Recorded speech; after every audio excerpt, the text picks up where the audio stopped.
Jai Hind दोस्तों, welcome back to the Smart IAS Foundation. You are watching Pre-Secure with me Raj Gaurav, and on today I will discuss these topics from current affairs.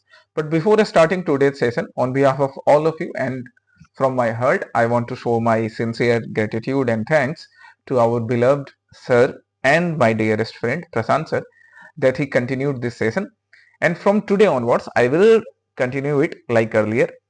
So let start the agenda for today's pre secure. हम आज के pre secure के agenda को discuss करते हैं, जहां पे हम लोग करंट अफेयर्स के इन टॉपिक्स को एमसीक्यूज के हेल्प से प्रीलिम्स एंड मेंस दोनों के लिए पढ़ेंगे।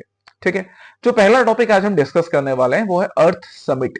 एक बड़ा इंपॉर्टेंट समिट जो अभी रिसेंटली कंक्लूड हुआ, अर्थ समिट, जिसमें इंडिया के तरफ से even union ministry of home को रिप्रेजेंट करते हुए या इंडियन गवर्नमेंट को रिप्रेजेंट करते हुए union minister of home affairs Shri Amit Shah ji ने पार्टिसिपेट किया, और बाकी इंपॉर्टेंट डिग्नेटरीज भी, और कई ऐसे इंपॉर्टेंट इसमें अर्थ समिट में कई ऐसे इंपॉर्टेंट इनोवेटिव प्रैक्टिसेस अडॉप्ट किए गए हैं। हम इनके बारे में डिस्कस करेंगे, इनका मेंस में क्या रिलेवेंस हो सकता है, प्रीलिम्स में कहां से क्वेश्चन पूछ सकते हैं, ये सारी बातें।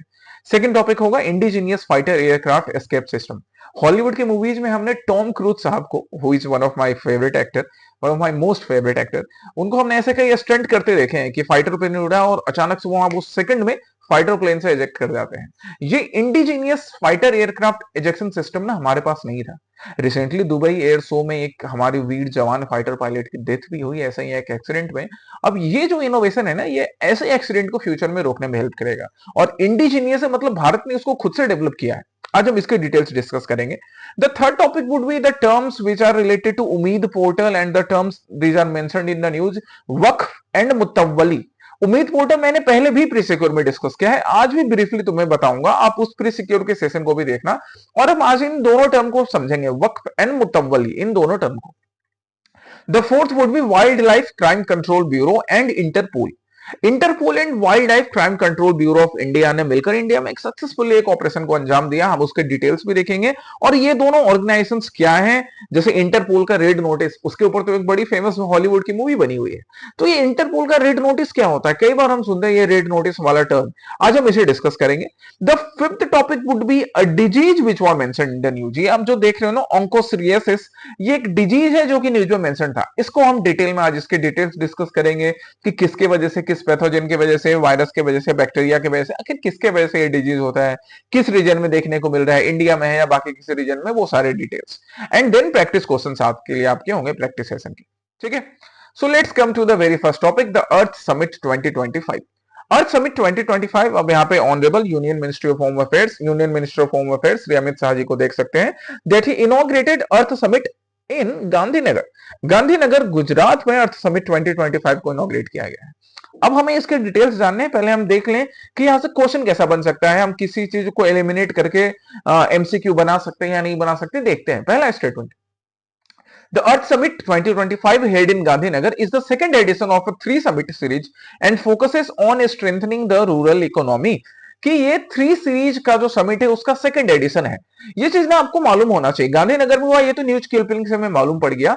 And yes you must know कि ये थ्री समिट, इसमें तीन ऐसे समिट होने वाले हैं जिसका सेकंड एडिशन इस साल गांधीनगर में हो चुका है। मतलब एक पहले हो चुका है, ये दूसरा अभी हो रहा है, और तीसरा अगले साल या उसके अगले साल हो सकता है। बिल्कुल करेक्ट स्टेटमेंट है ये। Second, the summit launched the Sahakar Sarthi platform, under which more than 13 cooperative digital services including DGKCC, ePax and the Cooperative Governance Index were introduced। सही है या गलत है, या फिर ये सहकार सारथी प्लेटफॉर्म क्या है, ये अभी आप नहीं बता सकते हो, इसके लिए आपको डिटेल्स आगे जानने हैं, हम वहां देखेंगे। By the way this statement is also correct, हम इसे आगे चेक कर लेंगे। ठीक है। Third, the event was organised jointly by NABARD, IAMAI and the ministry of rural development. अब ना यहां कॉमन सेंस तुम्हें लगवाना है एलिमिनेट करने के लिए। अगर union ministry of rural development का ये काम होता है ना, तो श्री अमित शाह जी यहां पर नहीं होते। यहां पर कौन होते हैं, union minister of rural affairs. आप एक बार मुझे जाकर बताओ कि union minister of rural affairs या पंचायती राज गवर्नेंस के जो मिनिस्टर है उनका नाम क्या है, उन्हें यहां प्रेजेंट रहना चाहिए था। सो directly union ministry of rural development इसका पार्ट नहीं थी, है ना, ये दोनों ऑर्गेनाइजेशन थी। इस तरह से थर्ड स्टेटमेंट रॉन्ग हुआ, फर्स्ट एंड सेकंड करेक्ट थे। हमारा आंसर क्या होगा, 1 and 2 ओनली। ठीक है, ये चीज हम सीखते हैं प्री सिक्योर के सेशन में भी कि ऐसे एलिमिनेट कैसे कर सके, और आगे अब जब डिटेल देखेंगे तो वो हमें प्रीलिम्स मेंस दोनों में हेल्प करेगा ही। So now come to the earth summit 2025, earth summit 2025 जिसका सेकेंड एडिशन इस बार गांधीनगर में हुआ। थर्ड एडिशन कहां पर होगा? दिल्ली में, है ना। सेकेंड ये है 3 सीरीज का, थर्ड एडिशन अगले साल दिल्ली में होने के चांसेस है, हो भी जाएंगे। ऑर्गेनाइज किसने किया? नाबार्ड ने। आप नाबार्ड के बारे में पढ़िए कि नाबार्ड क्या है, प्रैक्टिस क्वेश्चन दूंगा मैं इस पर। And the internet and mobile association of India, इन दोनों ने मिलकर ये अर्थ समिट ऑर्गेनाइज किया है। नाबार्ड कर रहा है, इसका मतलब रूरल डेवलपमेंट जरूर इसका पर्पस रहा होगा।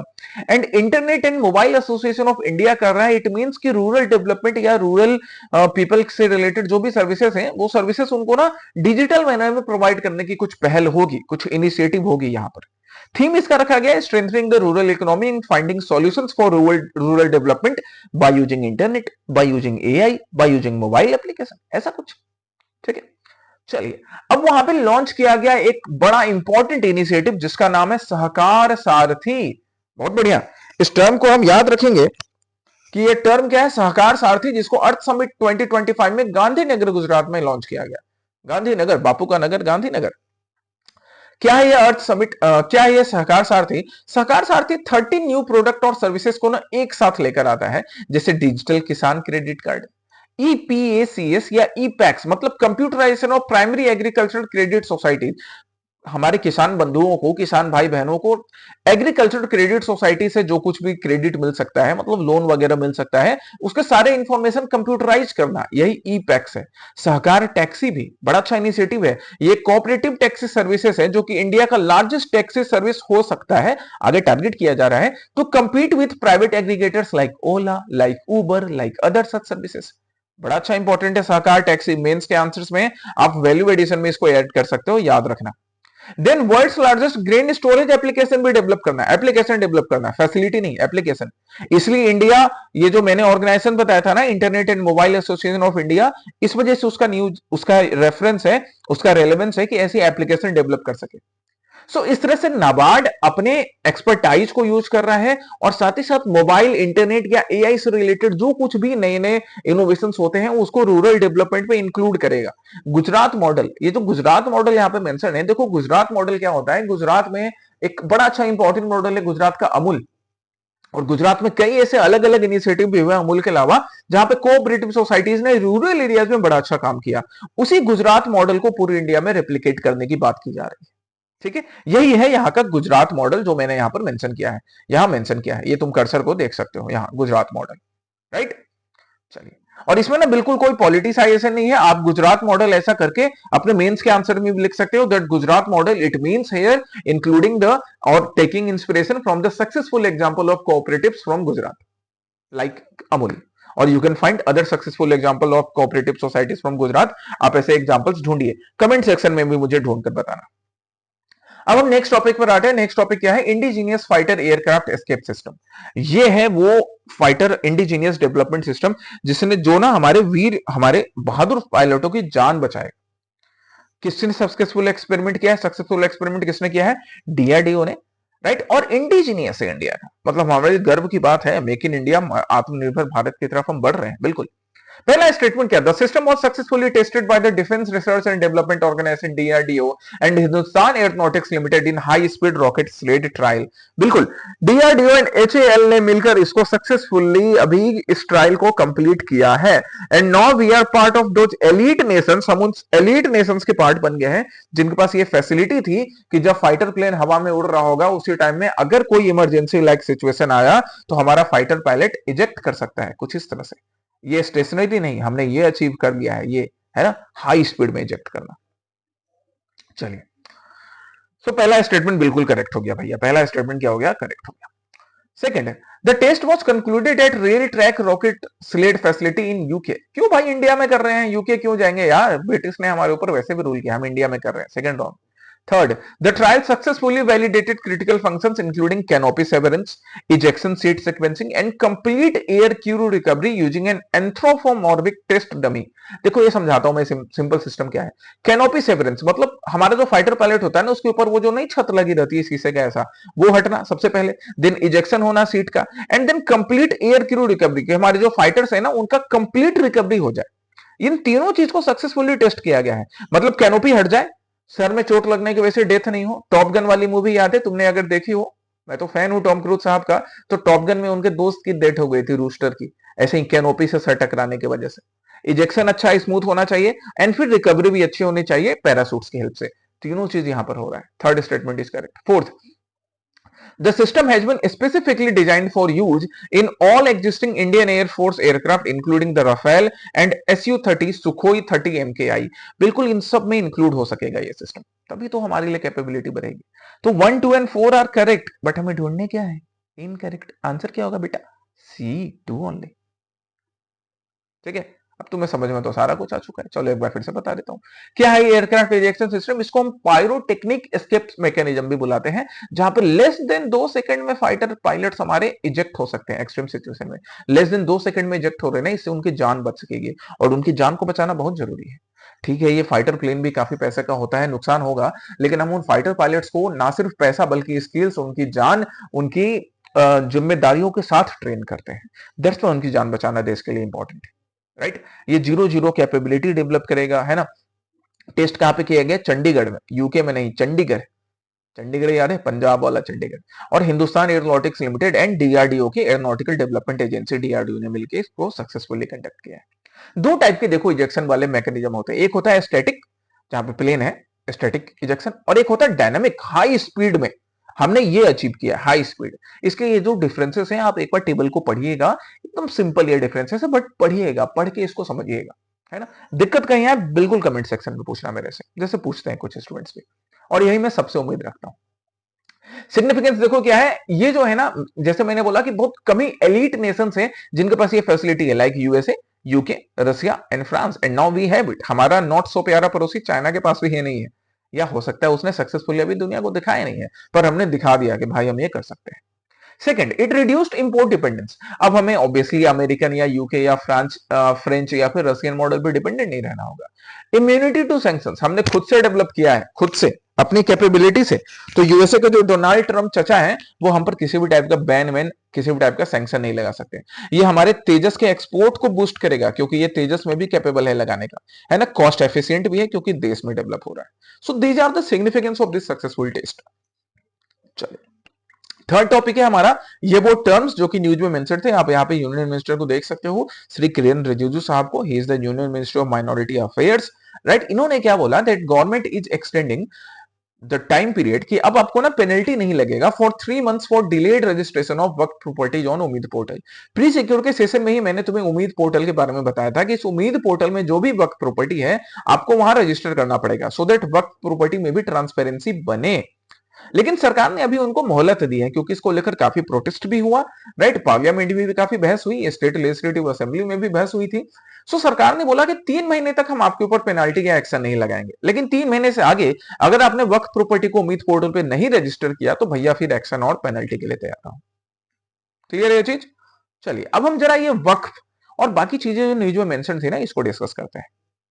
पहला statement, under Muslim personal law, once a property is declared as Waqf, it becomes inalienable and cannot be sold, gifted or inherited। Simple, Waqf का मतलब यहाँ पे दान दी हुई जमीन समझ, रिलीजियस पर्पज से दान दी हुई जमीन, आप उसको वापस ना फिर से नहीं बेच सकते हो, नहीं वापस इनहेरिट कर सकते हो। ये सिंपल सी बात है। आपके घर में एक पंडित आए, मौलवी आए, प्रिस्ट आए, आपने उनको 100 रुपया दान में दिया, आप वापस कल को थोड़ी बोलोगे अरे वो 100 रुपया लाइए जी साहब हमें वापस, नहीं। बिल्कुल पहला स्टेटमेंट करेक्ट है, इनएलिएनेबल होता है, आप वापस उसको नहीं मांग सकते, पहला करेक्ट है। अब Mutawalli is the legal owner of Waqf property and can transfer it with prior approval to the Waqf board. नहीं, बिल्कुल कोई मुतव्वली जो है ना, ये मुतव्वली टर्म को हम डिस्कस करेंगे, ये ना लीगल ऑनर नहीं होता वक्फ प्रॉपर्टी का, ये लीगल मैनेजर होता है, ऑनर नहीं। ये मैनेज करेगा, केयर टेकर होगा, ट्रांसफर नहीं कर सकता है, क्योंकि दान दी हुई जमीन है, कोई ट्रांसफर नहीं कर सकता है दान दी हुई जमीन को, है ना, हमेशा याद रखना, कोई ट्रांसफर नहीं कर सकता है। ठीक है। Third, the Umeed portal launched by the Ministry of Minority Affairs aims to create a unified national digital database of all Waqf property। ये तो एकदम too good to be true statement है। पहले भी मैंने बताया था और आज भी कि गवर्नमेंट हमारी क्या बोली है कि भैया 3 महीने का टाइम, 3 महीने तक अगर तुमने रजिस्टर नहीं किया तो फाइन नहीं लगाएंगे, 3 महीने के बाद फाइन लगा देंगे। इसका मतलब कि डिजिटल डेटाबेस बनाने को लेकर ये पूरी तरह से फर्म है। Third is correct. Fourth, one of the key features of the Umeed portal is GIS-based geotagging to prevent encroachment and improve transparency। बिल्कुल ट्रांसपेरेंसी इंप्रूव करने के लिए वक्फ प्रॉपर्टी का यूज लेजिटिमेट पर्पस से हो, जिस पर्पस से प्रॉपर्टी दान दी गई हो उस पर्पस से हो, इसी चीज को बढ़ाना उम्मीद पोर्टल का पर्पस है। Again 1, 3 and 4 are correct, answer C होना चाहिए, बट इनकरेक्ट ढूंढना है। आंसर क्या होगा? B. So C is not correct answer. Answer क्या? बी। ये छोटी छोटी मगर इंपॉर्टेंट बातें हैं, याद रखोगे तुम लोग। यही चीज था यहाँ पे। वक्फ वो प्रॉपर्टी है जो कि दान में दी जाती है, जो देता है उसको वाकिफ या डोनर बोलते हैं। And mutawalli is actually the manager, the custodian, he can not sell the property. ठीक है, चलिए उम्मीद पोर्टल की जहां तक बात करते हैं तो उम्मीद पोर्टल को मिनिस्ट्री ऑफ माइनॉरिटी अफेयर्स ने लॉन्च किया था सो दैट वक्फ प्रॉपर्टी जो है उसका एक डिजिटल डेटाबेस प्रिपेयर हो सके, ट्रांसपेरेंसी रहे वक्फ प्रॉपर्टी को लेकर, डिस्प्यूट आइडेंटिफिकेशन हो सके। जैसे कई बार मान लो कोई दो लोगों के बीच में या एक इंडिविजुअल और वक्फ बोर्ड के बीच में ये डिबेट हो गया, डिस्प्यूट हो गया कि साहब हमारी प्रॉपर्टी तो इल्लीगली किसी ने ऑक्यूपाई करके वक्फ के नाम कर दी, या हम इसको वक्फ के नाम नहीं करना चाहते थे। ये सारी ट्रांसपेरेंसी होनी चाहिए, ऐसा डिस्प्यूट आइडेंटिफिकेशन जल्दी रिजॉल्व हो जाए, यही पर्पस है उम्मीद पोर्टल का। ठीक है ना, इसका कोई भी वैसा पॉलिटिकल एंगल नहीं है। Okay, and so these are the significance. चलिए अब हम आते हैं फोर्थ टॉपिक पर, जहां पे wild life crime control bureau and Interpol की बात थी। So wild life crime control bureau and Interpol ने मिलकर, आप पीआईबी का एक अपडेट देख सकते हो, बड़ा इंपॉर्टेंट अपडेट है, that the joint operation by WCCB and MP state tiger strike force leads to arrest of an international wild life crime criminal wanted on Interpol red list. मतलब यहां से ना हमें डब्ल्यूसीसीबी के बारे में भी पढ़ना है, इंटरपोल रेड लिस्ट के बारे में भी पढ़ना है। और एक चीज देखोगे, ये जो इंटरनेशनल जो वांटेड पर्सन थे ना क्राइम वाइल्ड लाइफ से related, he was not actually he, she was a lady. ये देखो बड़ी सोचने वाली बात है, पता है। देखो यहाँ पे मैं बार बार क्यों ही और सी पे जोर दे रहा हूं कि ये सी एक लेडी थी। क्यों?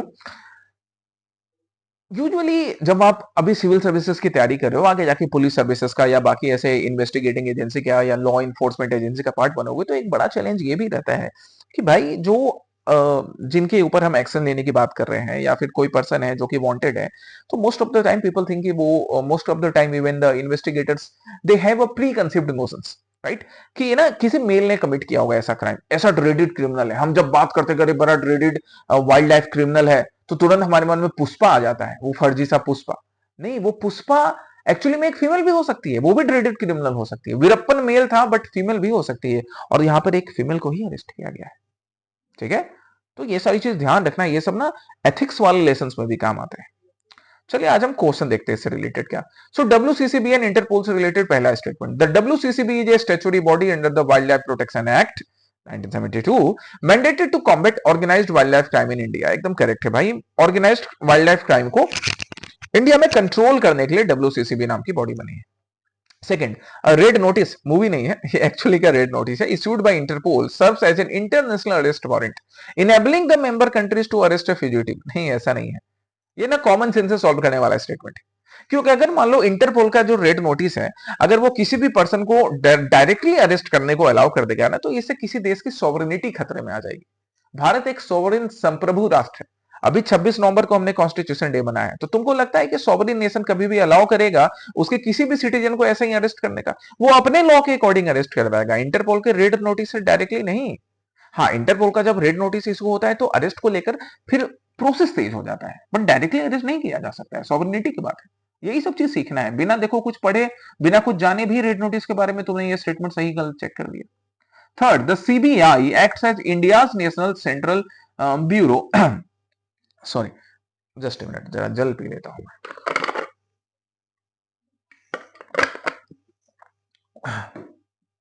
Serving as the official liaison point with Interpol, बिल्कुल इंडिया की तरफ से लिएजन पॉइंट के रूप में कौन वर्क करते हैं? सीबीआई। करेक्ट ढूंढना था, 1 एंड 3 करेक्ट होंगे यहाँ पे, है ना, करेक्ट इनकरेक्ट में ध्यान देना। तो चलिए जरा इंटरपोल को देख सकते हैं, ये इंटरपोल का लोगो है जिसकी स्थापना 1923 में हुई थी, राइट। इसने अपना नाम इंटरपोल 1956 में अडॉप्ट किया था। ये सब कुछ कुछ बेसिक डिटेल कभी कभी यूपीएससी को या state PCS, APSC, Arunachal PCS, इन सबको, Bihar PCS, Gujarat PCS, CDS के एग्जामिनेशन, इन सबको कभी कभी मन करता है कि भाई पूछ लें कि भाई इंटरपोल नाम शुरू से ही है। नहीं, शुरू से इंटरपोल नाम नहीं था। पहले नाम क्या था? 1923 में international criminal police commission, right, इस नाम से स्टैब्लिश किया गया था वियना, ऑस्ट्रिया में।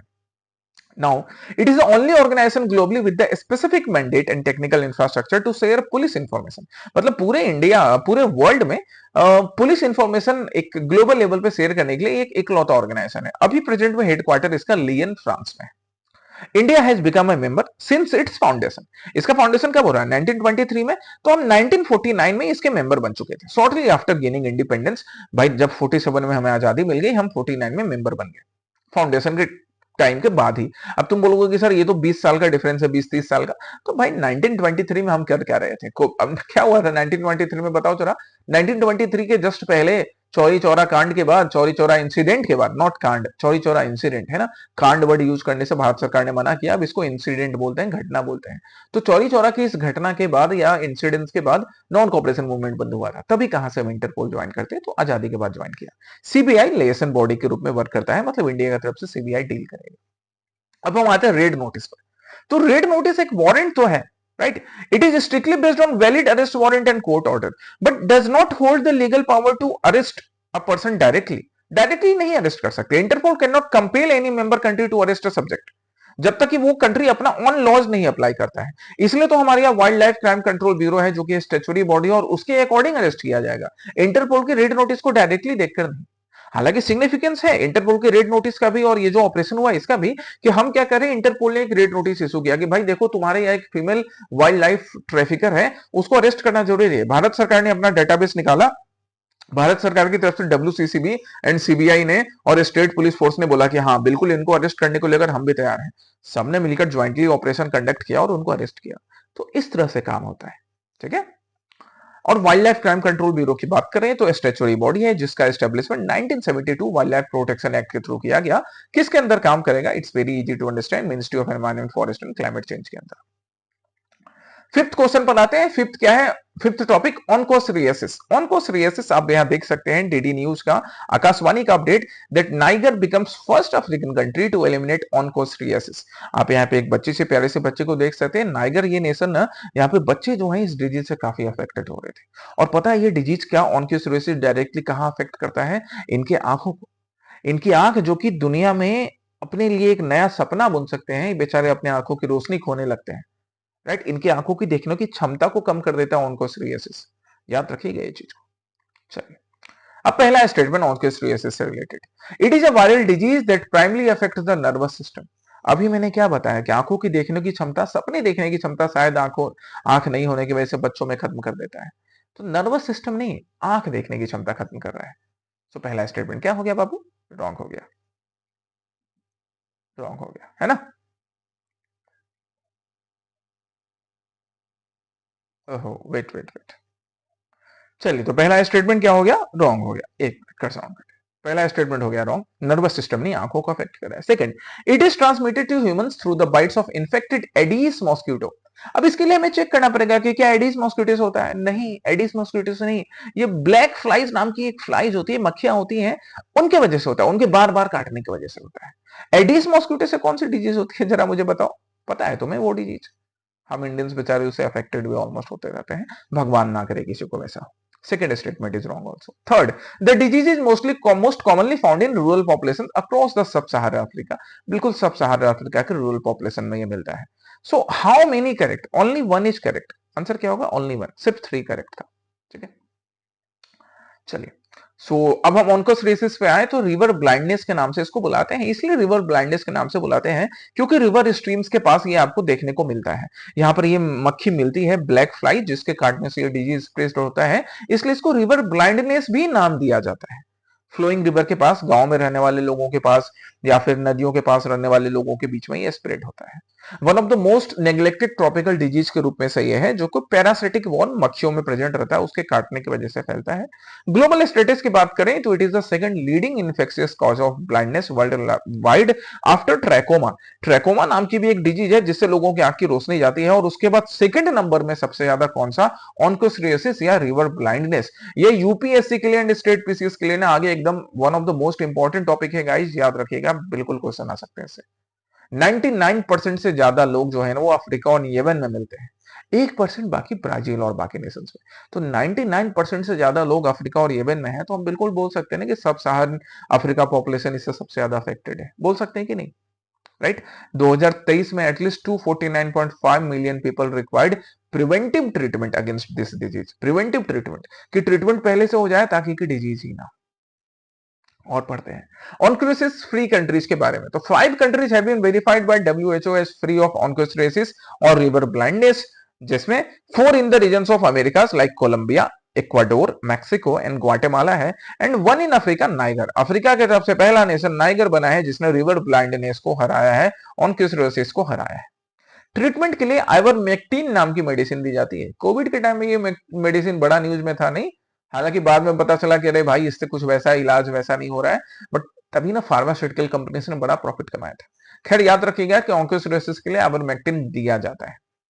Treatment requires repeated doses over 10 to 15 years to cover the life span of adult worms and stop transmission.